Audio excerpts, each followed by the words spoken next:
Like many other kids, I was exposed to the concept of climate change from a very young age.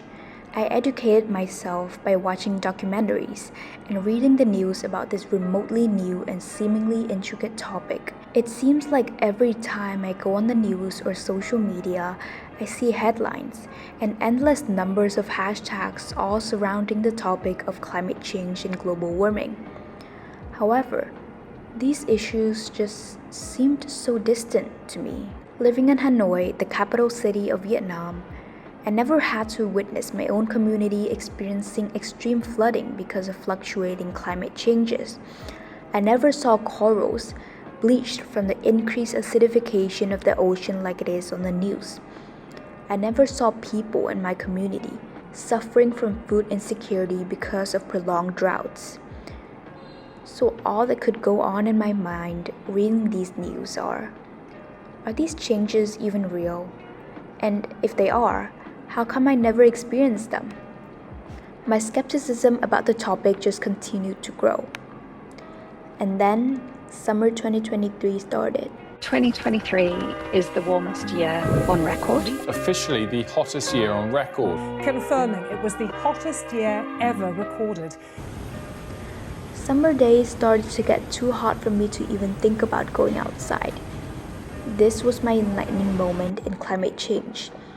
After all, it was only 1 to 2 degrees Celsius change that interrupted my whole summer. I then realized it was more about the subtle changes, the small signs that the environment is giving us that it is in need of our attention.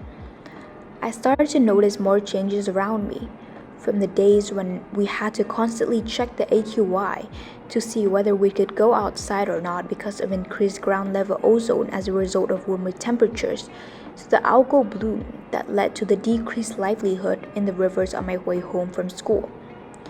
This is the ordinary experience of climate change.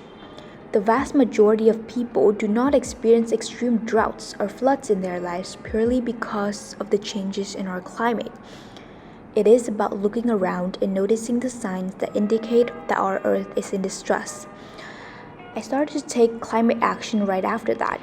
I became vegetarian, establishing my own passion project, Earthly Garden, which proposed plant-based, environmentally friendly meals for my school every Monday. I started my own blog, which also aims to advocate for environmental causes and its link to food security.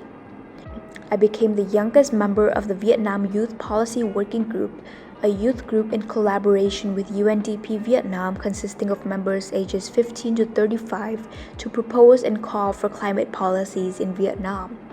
This is my ordinary approach to climate change. I realized that climate change mitigation is about paying attention to the small things around me and taking small steps most proximate to me to be part of a bigger progress in combating climate change.